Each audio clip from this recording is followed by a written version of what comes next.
శ్రీకాకుళంలో డయేరియా బాధితులను పరామర్శించారు వైఎస్ఆర్సీపీ నేతలు. మాజీ మంత్రులు ధర్మాన ప్రసాదరావు, ధర్మాన కృష్ణదాస్తో పాటు సీదిరి అప్పలరాజు స్థానికుల ఇబ్బందులను అడిగి తెలుసుకున్నారు.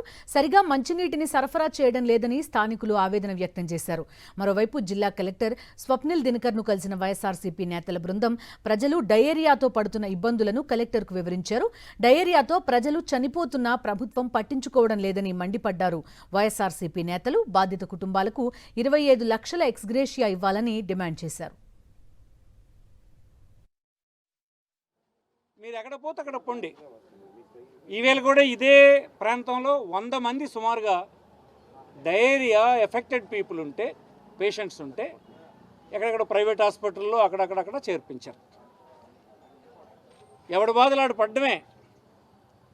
కానీ ఆడి డోరుకు మాత్రం మంచి ప్రభుత్వం అని ఒక స్టిక్కర్ అంటించడానికి మాత్రం ఎవరైనా పంపిస్తారు. ఇవాళ 3-4 చనిపోతే వాళ్ళ ఆలోచన ఏంటంటే, ఒక్కడు చనిపోయాడు, మిగతా వాళ్ళందరూ వేరే కారణాల వల్ల చనిపోయారని చెప్తూ ఉన్నారు ప్రభుత్వం సైడ్ నుంచి. కానీ ఆ ఇంట్లో చనిపోయినటువంటి భార్యని అడిగితే చెప్తుంది, గడిచిన 3 రోజులుగా వాంతులు విరోచనాలతో గడప దాటితేనే చనిపోయినాడనేటువంటి మాట చెప్తుంటే, మరి మన ప్రభుత్వ యంత్రాంగానికి మీరు ఏం ఆదేశాలు ఇచ్చారో పోస్ట్ మార్టం ఇంక చేస్తారట.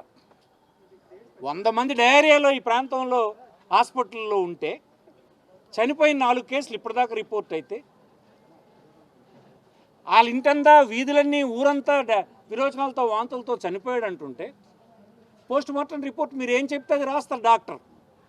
ఏం పోస్ట్ మార్టం రిపోర్ట్ వస్తుందో మాకు కూడా తెలుసు.